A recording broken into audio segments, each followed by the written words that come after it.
Okaerinasai. Welcome back. For the ones of you who don't know me, I'm Lucie and I'm a sake sommelier. This week I would like to talk a little bit about aging sake. Now, I've said previously that most sake is meant to be drank fresh, and that is definitely true. However, there are exceptions to this. Last week we spoke a little bit about Koshu, which is the fortified sake that ages beautifully. There are also some kimotos made that are slightly oxidized that are excellent for aging.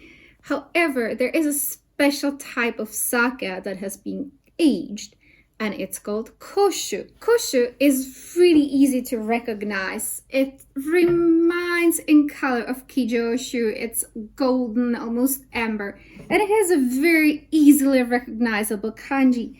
Now, I kind of think about this one as a grave. It's a little morbid, but it has like a little cross, and then you have, the gravestone underneath it. And when you're old, you die. So Koshu, old sake, it's definitely not dead. And then you have the little sign for sake. So really easy to remember, really easy to distinguish from Koshu that has the little fat alien kind of sign, if you remember that one. And you probably remember that there is a lot of regulation regarding sake production. However, regarding Koshu, the regulations aren't at all as strict. It doesn't say it has to be aged this and this many years in this and this kind of container. It just has to be aged. Since there are so few regulations, Koshu can be aged pretty much in anything and anywhere. There is Koshu that's been aged in bottles. There is Koshu that has been aged in stainless steel. There is Koshu that has been aged in oak, old wine barrels, sherry, whiskey. There's Koshu that has been aged in caves.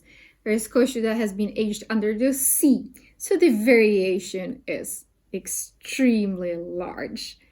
This might make you wonder, since I've mentioned that Koshu can be aged in bottles, if you could age sake by yourself. In theory, yes.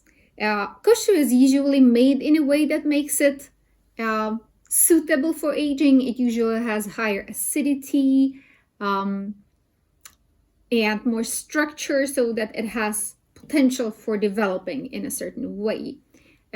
Not all sake has that, so unless you know a bit about sake, I probably wouldn't start experimenting with aging something that you don't know what's going to happen. However, experimenting is fun, so why not?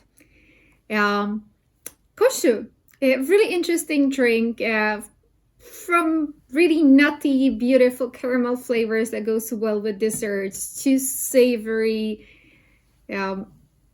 soy, mushroomy flavors. If you get your hands on a bottle of Koshu, do try it. It's definitely a good experience. Recommend it even if you haven't had much sake before. It's quite good as an entry-level sake because it has a lot of flavor, and we wine people tend to think sake doesn't taste that much sometimes. So, Koshu, I hope you enjoyed today's video. That's all. And please subscribe to my channel. Don't forget to press the like button. Both of those are down there. And I'll see you next week. お疲れ様です。